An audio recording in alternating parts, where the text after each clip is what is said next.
Hi hello ನಮಸ್ಕಾರ ಸ್ನೇಹಿತರೆ. ಏನಾಗ್ತದೆ ಫೈನಲಿ ದತ್ತಮಾಯಿ ಮುಂದೆ ದೃಷ್ಟಿಯ ನಿಜ ಬಣ್ಣದ ಸತ್ಯ ಬಯಲಾಗುವ ಸಮಯ ಬಂದಿದ್ದಾಯಿತು. ಅಕ್ಕ ಸೀಮಾನೆ ದೃಷ್ಟಿಯ ಒಂದು ಬದುಕಿಗೆ ಚಿತಿಯನ್ನ ಇಡುವುದಕ್ಕೆ ಮುಂದಾಗ್ಬಿಟ್ಟಿದ್ದಾಳೆ, ಕೊಳ್ಳಿಯನ್ನ ಇಡುವುದಕ್ಕೆ ಮುಂದಾಗ್ಬಿಟ್ಟಿದ್ದಾಳೆ. ಹಾಗಿದ್ರೆ ಅಕ್ಕನನ್ನ ಪ್ರಾಣಕ್ಕಿಂತ ದೇವತೆ ಅಂತ ಹೇಳಿ ಪ್ರೀತಿ ಮಾಡ್ತಿರೋ ದೃಷ್ಟಿಗೆ ನಿಜವಾಗ್ಲೂ ಅಕ್ಕನಿಂದಾನೆ ಬೀಳುತ್ತಾ, ನಿಜವಾಗ್ಲೂ ಪೆಟ್ಟು ಏನಾಯ್ತು, ಏನ್ ಕತೆ, ಇದು ಎಲ್ಲವನ್ನ ಕೂಡ ತಿಳ್ಕೊಬೇಕು ಅಂದ್ರೆ ಈಗಲೇ ನಮ್ಮ ಈ ಚಾನಲ್ನ ಸಬ್ಸ್ಕ್ರೈಬ್ ಮಾಡಿ, ಹಾಗೆ ಈ ಒಂದು ವಿಡಿಯೋವನ್ನ ಪೂರ್ತಿಯಾಗಿ ನೋಡುವುದನ್ನ ಯಾವುದೇ ಕಾರಣಕ್ಕೂ ಕೂಡ ಮರಿಬೇಡಿ. ಶರು ಬರ್ಡೇ ಪಾರ್ಟಿಯನ್ನ ಅರೇಂಜ್ ಮಾಡಿದೆ. ಅವತ್ತು ದತ್ತನಿಗೆ ಮುಹೂರ್ತ ಇಡಬೇಕು ಅನ್ನೋ ಕಾರಣಕ್ಕೆ, ಅದೇ ರೀತಿಯಾಗಿ ದತ್ತನಿಗೆ ತನ್ನ ಬರ್ಡೇ ದಿನನೇ ಮುಹೂರ್ತ ಕೂಡ ಫಿಕ್ಸ್ ಮಾಡಿದ್ಲು.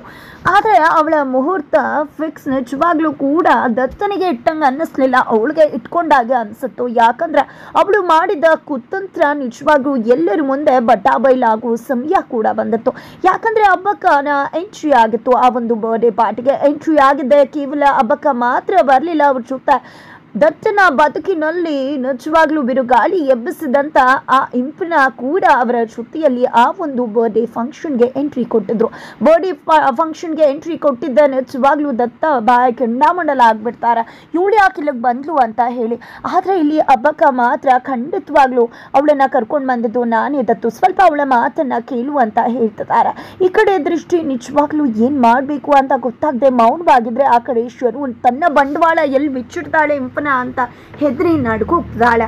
ಆದ್ರೆ ಇಲ್ಲಿ ಇಂಪನ ಬಂದಿದ್ದೆ ಎಲ್ಲವನ್ನ ಕೂಡ ನಾನು ಹೇಳ್ತೀನಿ ದತ್ತಾಬಾಯಿ ಅವರ, ನಿಮ್ಮ ಬದುಕಲ್ಲಿ ಆಟ ಆಡಿದ್ದು ನಾನೇ ಹೊರತು ದೃಷ್ಟಿ ಅಲ್ಲ. ನಿಜವಾಗ್ಲೂ ನಾನು ನನ್ನ ಪ್ರೀತಿಯ ಹುಡುಗನ ಜೊತೆ ಮದುವೆ ಆಗಬೇಕು ಅನ್ನೋ ಆಸೆ ಇಟ್ಕೊಂಡಿದ್ದೆ. ಆದರೆ ನಾನು ನಿಮ್ಮ ಹತ್ರ ಅದನ್ನು ಹೇಳಲಿಕ್ಕೆ ಆಗಲಿಲ್ಲ. ಆದರೆ ದೃಷ್ಟಿಗೂ ಕೂಡ ವಿಷಯ ಗೊತ್ತಿರಲಿಲ್ಲ, ಮದುವೆ ಹತ್ರ ಬಂದಾಗ ಗೊತ್ತಾಯಿತು.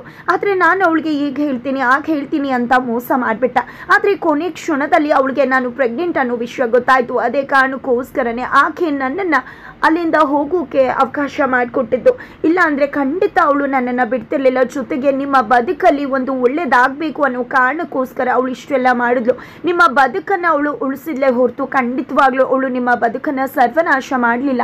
ನೀವು ತಪ್ಪು ತಿಳ್ಕೊಂಡಿದ್ರ. ನಿಜವಾಗ್ಲೂ ಇವತ್ತು ಅವಳು ಅವತ್ತು ಮೌನವಾಗಿದ್ದು ಇಷ್ಟೆಲ್ಲ ಅನುಭವಿಸಿದ್ಲು ನೋವನ್ನ ಅಂದರೆ ಅದಕ್ಕೂ ಕೂಡ ನಾನೇ ಕಾರಣ. ನಾನು ಪ್ರೆಗ್ನೆಂಟ್ ಅನ್ನೋ ವಿಷಯವನ್ನ ಯಾರಿಗೂ ಹೇಳಬೇಡ ಅಂತ ಅವಳ ಹತ್ರ ಕೇಳ್ಕೊಂಡಿದ್ದ.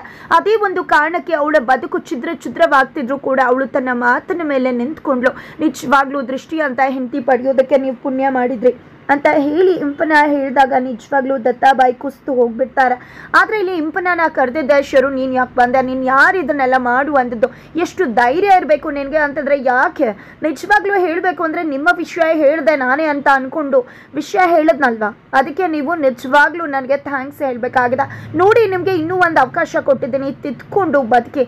ನಿಮ್ಮ ತಮ್ಮನ ಮೇಲೆ ಹರಿಯಾಯೋದು, ಅವ್ರನ್ನ ಸಾಯಿಸಬೇಕು ಅನ್ನೋದು, ಅವರ ಜೀವನವನ್ನು ಹಾಳು ಮಾಡಬೇಕು ಅನ್ನೋದು, ಇದನ್ನೆಲ್ಲವನ್ನ ಕೂಡ ಬಿಟ್ಬಿಡಿ.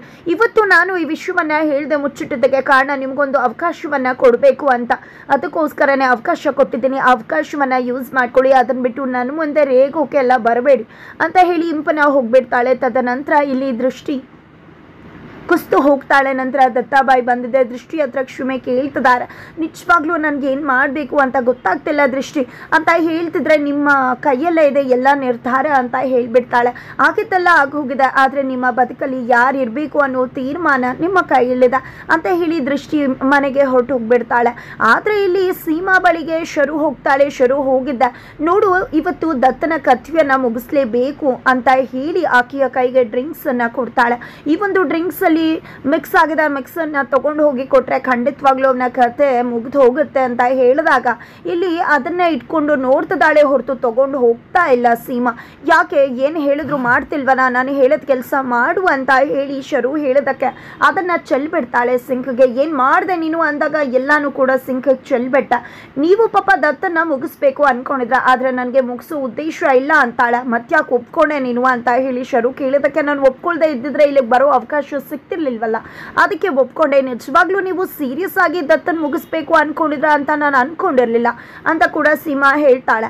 ಆದರೆ ಇಲ್ಲಿ ಶರು ಮಾತ್ರ ಏನು ಅನ್ಕೊಂಡಿದ್ಯಾ, ನಿನಗೆ ಕೊಡೋದು ಡೋಸ್ ಕೊಡ್ತಿದ್ದ ತಾನೇ, ಮುಗಿಸ್ಬೇಕಿತ್ತು ತಾನೇ ಅಂದಾಗ ಏನು ಮಾತಾಡ್ತಿದ್ರ, ನೀವು ಕೊಡೋ ಚಿಲ್ಲರೆ ಕಾಸಿಗೆ ನಾನು ಕೈ ಒಟ್ಟಬೇಕಾ, ಖಂಡಿತ ಇಲ್ಲ. ನನಗೆ ದತ್ತನ ಬದುಕಲ್ಲಿ ಹೋಗುವ ಆಸೆ, ನೀವು ಸ್ಟೇಜ್ ಮೇಲೆ ದೃಷ್ಟಿನ ಉರಿಸ್ಬೇಕು ಅನ್ನೋ ಕಾರಣಕ್ಕೆ ನನ್ನ ಹೆಂಡತಿ ಹತ್ರ ಪರಿಚಯ ಮಾಡಿಕೊಟ್ರಲ್ವ, ಆಗ ನಾನು ದತ್ತಾಬಾಯಿ ಹೆಂಡತಿ ಆಗಬೇಕು ಅನ್ನೋ ಆಸೆ ಮತ್ತಷ್ಟು ಜಾಸ್ತಿ ಆಯಿತು ಅಂತ ಹೇಳ್ತಾರೆ. ನನಗೆ ಅವಳಿಗೆ ತಿರುಗೇಟನ್ನು ಕೊಡ್ತೀಯಾ ಅಂತ ಹೇಳಿ ನಿನ್ನ ಕಥೆಯನ್ನೇ ಮುಗಿಸ್ಬಿಡ್ತೀನಿ ಅಂತ ಸೀಮಾನೇ ಹೆದರಿಸ್ತಾರೆ ಶರು.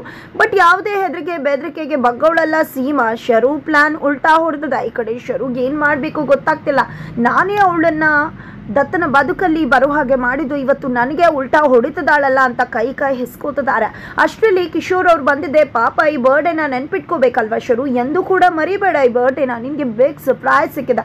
ಇಂಥ ಗಿಫ್ಟ್ ನಿನಗೆ ಯಾವ ಬರ್ಡೇಲೂ ಕೂಡ ಸಿಕ್ಕಿರಲಿಲ್ಲ ಅನ್ಸುತ್ತೆ. ದೇವ್ ನಿನಗೆ ಆಯುಷ್ ಆರೋಗ್ಯ ಕೊಟ್ಟು ಕಾಪಾಡಲಿ ಅಂತದಾಗೆ ಗೆಟ್ ಔಟ್ ಅಂತ ಹೇಳ್ತಿದ್ದಾಳೆ ಶರು. ಅಷ್ಟರಲ್ಲಿ ಹಬ್ಬಕ್ಕ ಬಂದಿದೆ. ಏನಿದು ಗಂಡಂಗೆ ಈ ರೀತಿ ಮಾತಾಡೋದ ಅಂದಾಗ ನಾನು ಇಲ್ಲಿ ಏನಾಗ್ತಿದೆ ಅನ್ನೋದು ಗೊತ್ತಾಗದೆ ತುಂಬ ತಲೆಬಿಸಿ ಆಗ್ಬಿಟ್ಟಿದೆ ಅಮ್ಮ. ಅದರಲ್ಲಿ ಅವ್ರು ಬಂದು ಮಾತಾಡಿದ್ರಲ್ವಾ, ಹಾಗಾಗಿ ಆ ರೀತಿ ಅಂದ್ಬಿಟ್ಟೆ ಅಂದಾಗ ಹೆಂಡತಿ ಬೇಜಾರಲ್ಲಿ ಇದ್ದಾಳೆ ಅಂತ ಇನ್ನೂ ತಮಾಷೆ ಮಾಡಿ ನಗ್ಸೋಕೆ ಬಂದಿರ್ಬೋದು. ಅವ್ರೇನಂತ ತಪ್ಪೇ ಹೇಳಿಬಿಟ್ರು ಅಂತ ಹೇಳ್ತಾರೆ ಹಬ್ಬಕ್ಕ. ಸುಮ್ಮನೆ ಸಾರಿ ಕೇಳು ಅಂದಾಗ ಅವ್ರಿಗೆ ನಾನು ಸಾರಿ ಕೇಳೋದು ಇಷ್ಟ ಆಗೋದಿಲ್ಲ ಅಮ್ಮ ಅಂತ ಶರು ಹೇಳಿದ್ರು. ಹಬ್ಬಕ್ಕ ಶರು ಕೈಯಿಂದ ಕಿಶೋರ್ಗೆ ಸಾರಿಯನ್ನು ಕೇಳಿಸ್ತಾರೆ. ಆತ ಕಡೆ ದತ್ತ ಬಾಯಿ ಹುಚ್ಚಿನಂತಾಗಿದ್ದಾರೆ. ಬಜರಂಗಿ ಬರ್ತಿದ್ದಾಗೆ ಏನಾಗೋಯ್ತು ಬಜರಂಗಿ ಅಂತಿದ್ರೆ ನನಗೆ ಗೊತ್ತಿಲ್ಲ ದತ್ತು ಏನಾಯಿತು ಅಂದಾಗ ಎಲ್ಲೋ ಹೋಗಿದ್ದೆ ನೀನು ಅಂತಾರೆ. ಏನೋ ಕೆಲಸ ಇತ್ತು ಹೋಗಿದ್ದೆ ಅಂತ ಬಜರಂಗಿ ಹೇಳ್ತಾರೆ. ಇಂಪನ ಬಂದಿದ್ಲು. ಇಂಪನ ಬಂದು ಯಾಕೆ ಅವಳು ಮದುವೆ ಮನೆಯಿಂದ ಹೋದ್ಲು ಅಂತ ಹೇಳಿದ್ಲು ಅಂತ ಹೇಳಿ ನಡೆದಿದ್ದ ಎಲ್ಲ ಘಟನೆಯನ್ನು ಕೂಡ ಬಜರಂಗಿ ಹತ್ರ ವಿವರಿಸ್ತಾರೆ. ಎಂತ ತಪ್ಪು ಮಾಡಿಬಿಟ್ಟೆ, ನನ್ನ ಬದುಕನ್ನು ಹಸನುಗೊಳಿಸೋಕೆ ಬಂದಂಥ ದೇವತೆ ಅವಳು. ಯಾವಾಗಲೂ ನಿಮ್ಗೆ ಅದು ಬೇಕಾ ಇದು ಬೇಕಾ ಅಂತ ನನ್ನ ಕಾಳಜಿ ಮಾಡ್ತಾ ಇದ್ಲು, ಕೇರ್ ಮಾಡ್ತಾ ಇದ್ಲು. ಅಂತ ಹೆಣ್ಮಗಳಿಗೆ ನಾನು ಎಂಥ ರಾಕ್ಷಸನಾಗಿ ಎಂಥ ಶಿಕ್ಷೆ ಕೊಟ್ಬಿಟ್ಟೆ. ನಿಜವಾಗ್ಲೂ ನಾನೊಬ್ಬ ದತ್ತಾಬಾಯಿ ಅಂತೆ, ಪಂಚಾಯಿತಿ ಮಾಡ್ತೀನಂತೆ, ನ್ಯಾಯ ತೀರ್ಮಾನ ಮಾಡ್ತೀನಂತೆ, ನನ್ನ ಹೆಂಡತಿಗೆ ನ್ಯಾಯ ಕೊಡೋಕ್ಕಾಗಿಲ್ಲ. ನಿಜವಾಗ್ಲೂ ಅಂತ ದೇವತೆ ನನ್ನ ಬದುಕಲ್ಲಿ ಬಂದಿರೋದು ನಿಜವಾಗ್ಲೂ ನನ್ನ ಪುಣ್ಯ. ಅದರಲ್ಲಿ ಮತ್ತೆ ಕೂಡ ಎಂಥ ಅನ್ಯಾಯ ಆಗೋಯ್ತು ಅವಳಿಗೆ ಅಂತ ದತ್ತಾಬಾಯಿ ಹೇಳ್ತಿದ್ರೆ ನಿನಗೆ ಗೊತ್ತಿಲ್ಲದೆ ಆಗಿರೋದು. ನಿನಗೆ ಆ ವಿಷಯ ಗೊತ್ತಿರಲಿಲ್ಲ ಅಲ್ವ ದತ್ತು, ಆ ಕೋಪಕ್ಕೆ ನಿನ್ನ ದೃಷ್ಟಿಗೆ ಶಿಕ್ಷೆ ಕೊಟ್ಟೆ. ಆದರೆ ಈಗೆಲ್ಲ ಸರಿ ಹೋಗಿದೆ. ನಿನಗೆ ದೃಷ್ಟಿ ಯಾಕೆ ಈ ರೀತಿ ಮಾಡಿದ್ಲು ಅಂತ ಗೊತ್ತಾಗಿದೆ, ಈಗ ಬಿಡು ಅಂತ ಹೇಳ್ತಿದ್ರೆ ಇಲ್ಲ ಮತ್ತೊಮ್ಮೆ ತಪ್ಪಾಗೋಯ್ತು. ಎಲ್ಲರ ಮುಂದೆ ಅಕ್ಕ ಸೀಮಾನ ಪರಿಚಯ ಮಾಡಿಕೊಟ್ಟಾಗ ಸೀಮಾನೇ ನನ್ನ ಹೆಂಡತಿ ಅಂತ ಹೇಳ್ಬಿಟ್ರು. ದೃಷ್ಟಿಗೆ ಬೇಜಾರ ಆಗೋಯ್ತು ಅಂತ ಕೂಡ ದತ್ತಾಬಾಯಿ ಹೇಳ್ತಿದ್ದಾರೆ. ದತ್ತಾಬಾಯಿ ಎಷ್ಟು ರೆಬಲ್ ಆಗ್ತಿದ್ದಾರೆ ಅಂತ ಕಂಟ್ರೋಲ್ ಮಾಡೋಕ್ಕಾಗ್ತಿಲ್ಲ ಬಜರಂಗಿಗೆ. ಆ ಕಡೆ ದೃಷ್ಟಿ ಅಳ್ತಿದ್ರೆ ನನಗೆ ಹೇಳ್ದೆ ಈ ಸೀಮಾ ಅಕ್ಕ ಸರಿ ಇಲ್ಲ, ಅವಳು ತುಂಬಾ ಪ್ಲಾನ್ ಮಾಡ್ಕೊಂಡು ಬಂದಿದ್ದಾಳೆ ಅಂತ ನೀವು ಯಾರು ಕೂಡ ನಂಬಲಿಲ್ಲ. ನನ್ನ ಮಾತನ್ನು ಕೇಳಿದ್ರೆ ಇಷ್ಟೆಲ್ಲ ನಡೀತತ್ತ. ಇವತ್ತು ದೃಷ್ಟಿ ಅಕ್ಕ ಇಷ್ಟು ನೋವನ್ನು ಅನುಭವಿಸ್ಬೇಕಿತ್ತ. ಅವಳು ಒಳ್ಳೆಯವಳಲ್ಲ, ಅವಳೆಲ್ಲ ಸತ್ಯನ ಮುಚ್ಚಿಟ್ಲು. ಸ್ಟೇಜ್ ಮೇಲೆ ಹೋದಾಗ ನಾನೆಲ್ಲ ದತ್ತಾಬಾಯಿ ಹೆಂಡತಿ ದೃಷ್ಟಿ ಅನ್ಬೋದಿತ್ತಲ್ವ, ಯಾಕೆ ಹೇಳಲಿಲ್ಲ? ಹೌದು ಅಕ್ಕ ಇಷ್ಟೆಲ್ಲ ನೊಂದ್ಕೊಂಡಿದ್ದಾಳೆ, ಅವಳಿಗೆ ಪಾರ್ಟಿನೇ ಹೆಚ್ಚಾಗೋಯ್ತಾ.